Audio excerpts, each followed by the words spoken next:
તો બીજી તરફ પીએમજેમાં મોટું કૌભાંડ થયું હોવાનો આક્ષેપ કોંગ્રેસે પણ લગાવ્યો છે। પીએમજેમાં કૌભાંડ મામલે કોંગ્રેસે સીબીઆઈ તપાસની માંગ કરી છે।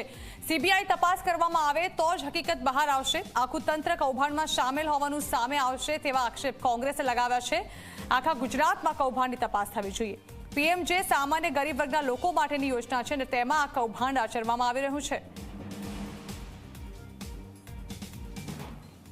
प्रधानमंत्री जन आरोग्य योजना ए सामान्य गरीब मध्यम वर्गना लोकोने आरोग्यनी सुविधा मળી રહે અને પર આર્થિક ભારણ ના પડે એટલા માટેની યોજના છે। જે રીતે ખ્યાતિ હોસ્પિટલનું એક કૌભાંડ પકડાયું અને એના કારણે ધીમે ધીમે જે હકીકતો બહાર આવી રહી છે, ધીમે ધીમે જે લોકોની સંડોવણી બહાર આવી રહી છે કે ખાલી હોસ્પિટલના સંચાલકોએ તો પોતે પૈસા કમાવા માટે આવા કૌભાંડો કર્યા, ખોટી રીતે લોકોના મોત માટે જવાબદાર બન્યા, પણ જે આખી સરકારમાં એક વ્યવસ્થિત નેટવર્ક ઊભું કરી અને આ કૌભાંડો ચાલી રહ્યા છે એની અંગે જો ખરેખર સીબીઆઈ તપાસ કરવામાં આવે, ખરેખર જો એની તપાસ થાય તો ટોચના અધિકારીઓથી લઈ અને આખું સરકારી તંત્ર આ ભ્રષ્ટાચારમાં કૌભાંડમાં સામેલ હોવાની બધી જ હકીકતો બહાર આવશે।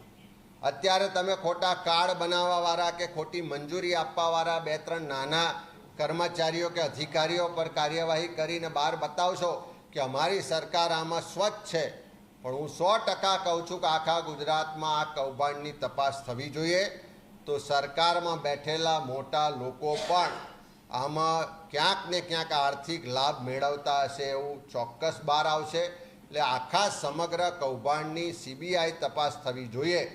રાજ્ય સરકારે તો કેન્દ્રમાં પણ પોતાની જ સરકાર છે, ડબલ એન્જિનની સરકાર છે, એટલે સીબીઆઈ કોઈ ખોટું કરશે એવું તો એમને નથી, પણ સીબીઆઈની તપાસ થશે તો હું 100% માનું છું કે આખા કૌભાંડની હકીકતો બહાર આવશે। આખી સરકાર જે પ્રજાના ટેક્સના પૈસા જે ગરીબોના આરોગ્ય માટે વપરાવા જોઈએ એના બદલે મુઠ્ઠીભર લોકોની તિજોરીઓ ભરવા માટે વપરાઈ રહ્યા છે। તો કોંગ્રેસે આ મુદ્દે સીબીઆઈ તપાસની માંગ કરી છે, ત્યારે આ અંગે વધુ વાત કરવા માટે કોંગ્રેસ તરફથી જ પ્રવક્તા મનીષભાઈ દોશી અમારી સાથે જોડાઈ ગયા છે, તેમની સાથે વાત કરીશું। મનીષભાઈ, સ્વાભાવિક છે કે છેલ્લા કેટલાય દિવસથી પીએમજે યોજનાના નામે કૌભાંડ ચાલતું હોવાનું સામે આવ્યું છે, તેની તપાસ પણ કરવામાં આવી રહી છે, પરંતુ હવે કોંગ્રેસે ખુલીને કહ્યું છે કે આ મુદ્દે સીબીઆઈ તપાસની માંગ કરવામાં આવી છે। શું કહેવું છે આપનું?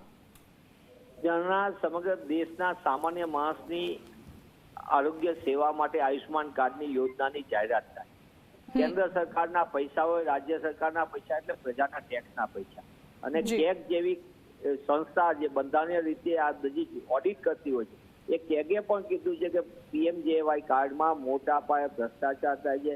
ગુજરાતના જ આંકડા જોઈએ તો ગુજરાતમાં 41 લોકો મૃત્યુ થઈ ગયા, એની ઉપર સારવારના પૈસા ઉતાર, એની આજ દિન સુધી તપાસ કરશે। હજારો કાર્ડ બારોબાર ચાલે, ખાનગી હોસ્પિટલ લૂંટનું લાયસન્સ ધરાવે, સરકારી હોસ્પિટલનું માળખું તોડી નાખવાનું, અને હમણાં જ ખ્યાતિકાંડ જોયું એવી કેટલી હોસ્પિટલો, એક બાળકોની હોસ્પિટલ હતી રાજકોટમાં, અન્ય જગ્યાએ હોસ્પિટલોના નામ આવ્યા, અને સરકાર લીપાટોપી, એટલે કે ગુજરાતનો આરોગ્ય વિભાગ એ ભ્રષ્ટાચારનું એપી સેન્ટર છે।